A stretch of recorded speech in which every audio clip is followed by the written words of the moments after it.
संबोधित करें माननीय प्रदेश अध्यक्ष।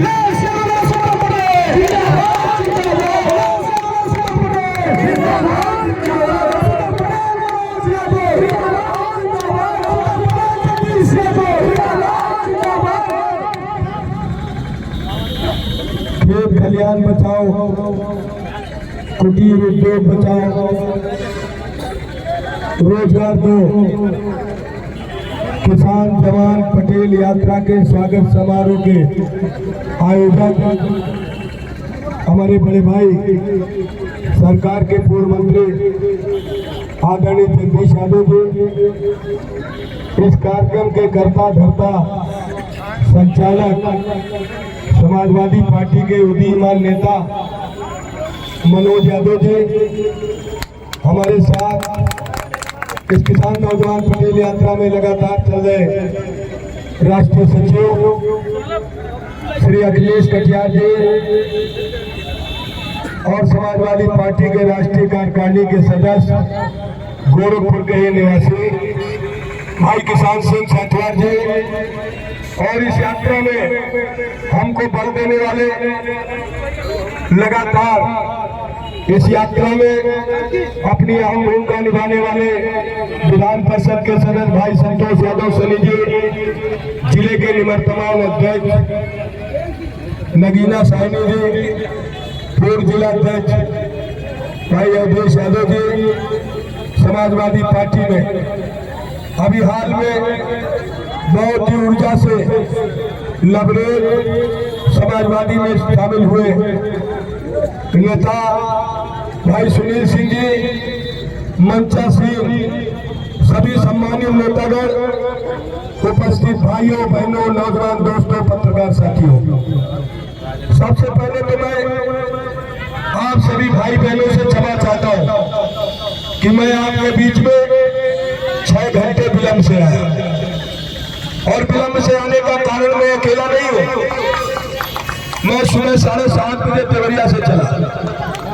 देवरिया की सीमा और गोरखपुर की सीमा में आते आते मुझे 12 बज गया, और जब मैं गोरखपुर की सीमा में आया और गोरखपुर के लोगों ने जो शानदार हर जगह हर चौराहे पर सभा किया और किसानों, मजदूरों, नौजवानों का आशीर्वाद दिलाया, जगह जगह प्रोग्राम होने की वजह से मैं आपके बीच में विलंब से आया। मुझे खेद है, मैं जानता हूं कि आप सब लोग बहुत ही मेहनतकश लोग हो, आपके बच्चे हैं, परिवार है, जानवर है, आपका धंधा है, और बावजूद उसमें इतनी भीषण गर्मी है। इस भीषण गर्मी में हमारी माताएं, बहनें, नौजवान साथी, किसान भाई इतनी बड़ी तादाद पर इतनी रात में इकट्ठा है, मेरे लिए जीवन का एक ऐसा अद्वितीय क्षण है जिसको मैं कभी भूल नहीं सकता। साथियों, मनोज यादव ने अपने बारे में बताया। मनोज यादव को मैं जानता हूँ, पुत्रवत मानता हूँ, क्योंकि हमारे नेता जगदीश यादव के पुत्र हैं। ईमानदारी से समाजवादी पार्टी का काम करते हैं, नेता पर विश्वास करते हैं, गरीबों के काम आते हैं, इसलिए मनोज यादव इस छोटी सी उम्र में पूरे गोरखपुर से लेकर मंडल में चर्चा करनी चाहिए। अब सवाल इस बात का है कि मैंने एक किसान नौजवान पटेल यात्रा क्यों निकाली। इसमें मैं आपको बताना चाहता हूं कि इस समय उत्तर प्रदेश का किसान सबसे ज्यादा परेशान है, नौजवान परेशान है, महिलाएं, माताएं, बहनें परेशान है। जो खेती करने वाले लोग हैं, उन खेती करने वाले लोगों के द्वारा जो फसल पैदा की जाती है उसका मूल्य भारतीय जनता पार्टी नहीं दे रही। भारतीय जनता पार्टी के प्रधानमंत्री ने 2014 के चुनाव के पहले कहा था कि हम किसान की फसल का लाभकारी मूल्य देंगे, हम स्वामीनाथन आयोग की रिपोर्ट लागू करेंगे, हम किसानों को लागत से जोड़ा देंगे, हम किसानों की फसल का लाभकारी मूल्य देंगे। लेकिन भारतीय जनता पार्टी ने किसानों को लाभकारी मूल्य पे जोड़ा देना छोड़िए, किसान की लागत भी नहीं मिल रही। आज भारतीय जनता पार्टी ने 100 दिन के अंदर महंगाई कम करने की बात कही कि हम 100 दिन के अंदर महंगाई कम कर देंगे। भारतीय जनता पार्टी के लोगों ने महंगाई इस कदर बढ़ाई, आज 45 रुपए वाला डीजल कोई पीछे से ना जा भाई।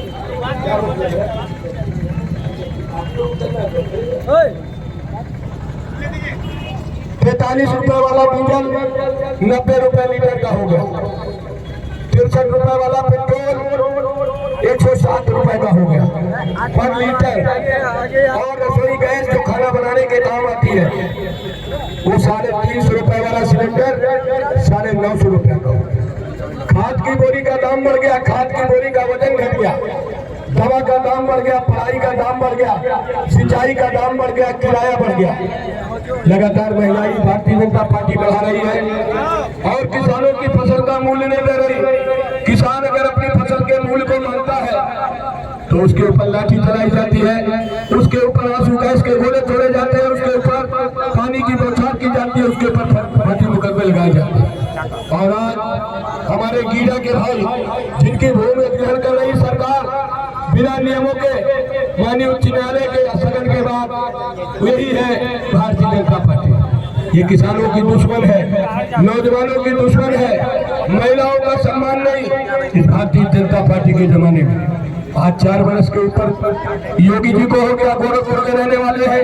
8 वर्ष के लगभग मोदी जी को हो रहे। योगी और मोदी ने जिस तरीके का झूठ बोल करके भारत के किसानों को, राज्य के किसानों को बर्बाद कर दिया, नौजवानों को रोजगार देने का वादा किया, किसी नौजवान को रोजगार नहीं, सरकारी तंत्र को प्राइवेट तंत्र में लिए जा रहे। ये दोहरी नीतियां भारतीय जनता पार्टी के इस प्रदेश के हालात को बद से बदतर कर दिया। ऐसे संकट की घड़ी में मैंने किसान नौजवान पटेल यात्रा माननीय अखिलेश यादव जी से पूछकर सरदार वल्लभ भाई पटेल के प्रेरणा से और चौधरी चरण सिंह की प्रेरणा से, चौधरी चरण सिंह के बारे में भाई जगदीश यादव उनकी उम्र के लोग जानते हैं कि उन्होंने कहा जब तक गांव का विकास नहीं होगा, खेत खलिहान को सम्मान नहीं होगा, तब तक ये देश ठीक नहीं होगा। लेकिन कांग्रेस की नीतियों ने, भाजपा की गलत नीतियों ने, दोहरी नीतियों ने इस प्रदेश में किसानों को तबाह कर दिया, मजदूरों को बर्बाद कर दिया, कुटीर उद्योगों को बंद कर दिया। जो कुटीर उद्योग है मुझे अभी पिछली मीटिंग में बताया गया कि खोराबार के पास फर्नीचर का बहुत बड़ा काम होता था। फर्नीचर से बहुत लोगों की रोटी चलती थी। उस रोजगार को बर्बाद करने का काम ये भारतीय जनता पार्टी की सरकार ने किया। बुनकर भाई परेशान है, लकड़ी का काम करने वाले, लोहा के काम करने वाले और सूत का काम करने वाले सबसे ज्यादा परेशान है। और भारतीय जनता पार्टी लोगों को गुमराह कर रही है। अभी कोरोना काल में हमारे किसान मजदूरों को ऑक्सीजन का अभाव, इलाज का अभाव, दवा का अभाव दिखाकर और कृत्रिम उन्होंने साठबंदी किया, उससे हमारे किसान मजदूर, हमारी माताएं बहनें, लाखों किसान उत्तर प्रदेश में कोरोना वैश्विक महामारी में हमारे बीच से विदा हो गए। लेकिन भाजपा की सेहत पर फर्क नहीं पड़ रहा। और आज गोरखपुर मंडल में योगी जी का कल बयान छपा कि हमने बीमारियों पर कंट्रोल पा लिया। बीमारियों पर कंट्रोल योगी जी तो अपने लिए पा गए हो गए, लेकिन गोरखपुर मंडल में इंसेफ्लाइटिस, मस्तिष्क ज्वर, चिकनगुनिया, डेंगू, कोरोना, न जाने कितने प्रकार की बीमारियां आ गई, उन पर कोई कंट्रोल नहीं। और सिवाय कोरोना के नाम पर लूटने के अलावा कोई काम नहीं हुआ। इसलिए सहजरवा के भाइयों, आप किसान भाइयों, नौजवान भाइयों, माताओं बहनों, मैं आपसे प्रार्थना करने आया हूँ कि आप इनकी दोहरी नीति को समझिए और दोहरे क्षेत्र के लोगों को हटाइए। नहीं आने वाली पीढ़ी का भविष्य बहुत खराब होगा। समाजवादी पार्टी के संस्थापक मुलायम सिंह यादव ने जो कहा वो किया। समाजवादी पार्टी के राष्ट्रीय अध्यक्ष आज के हम सबके नेता अखिलेश यादव जी ने 2012 से 17 के बीच में जो कहा उससे भी ज्यादा काम किया। चाहे महिलाओं को पेंशन देने का मामला हो, चाहे छात्रों को लैपटॉप देने का मामला हो, चाहे बीमारों को 160 की एम्बुलेंस देने का मामला हो, चाहे हमारे प्रदेश की महिलाओं की इज्जत के लिए 10-90 योजना चलाना हो, सारे काम अखिलेश यादव जी ने किए। और उन कामों से ही जनता पसंद है कि भारतीय जनता पार्टी हटे, जल्दी से जल्दी अखिलेश यादव आवे। और जहां तक मैं आज 15-16 दिनों से मैं सीतापुर, बहराइच, बल्लापुर, श्रावस्ती, गोंडा, अयोध्या, फैजाबाद, बस्ती, सिद्धार्थनगर, महाराजगंज, कुशीनगर, देवरिया, आज गोरखपुर में मैंने कम से कम 55 विधानसभाओं का दौरा किया है। हर तरीके से किसानों में आक्रोश है, नौजवानों में भी आक्रोश है, माताओं बहनों में भी निराशा है कि वो कौन सा दिन आवे जब जल्दी से साइकिल के बटन दबावे और अखिलेश यादव को मुख्यमंत्री बनावे। और ये गिरफ्तारी यहाँ की उपस्थिति बताती है कि आने वाले समय में अगर मनोज यादव ने ये कहा है कि ये विधानसभा 1 लाख वोटों से जीतेगी, तो मैं इनको शुभकामनाएं देता हूँ कि आप समाजवादी पार्टी को जिताना, समाजवादी पार्टी की साइकिल को पूरे गोरखपुर में जिताना। और समाजवादी पार्टी आएगी, सरकार आएगी, तो महिलाओं को पिछली बार 500 रुपए पेंशन थी, आपकी बात 2000 रुपए महीना पेंशन दी जाएगी।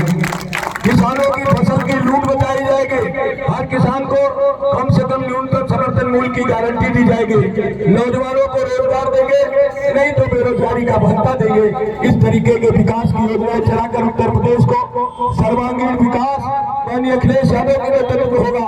इसलिए सहजनवा के भाइयों, आप सभी लोगों को आशीर्वाद समाजवादी पार्टी को मिलना चाहिए। मुझे यकीन है कि आप हाथ उठाकर बता देंगे कि हम समाजवादी पार्टी को अगली बार 2022 में सारे लोगों ने हाथ उठाकर संकल्प लिया कि हम साइकिल का बटन दबाएंगे और दूसरे लोगों से भी साइकिल का बटन दबाएंगे।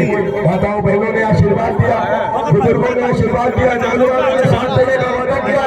मैं सभी का धन्यवाद करते हुए, अपनी माताओं बहनों को प्रणाम करते हुए, इस मीटिंग के आयोजकों को धन्यवाद देते हुए अपनी बात को विराम देता हूँ। जय भारत, जय समाज।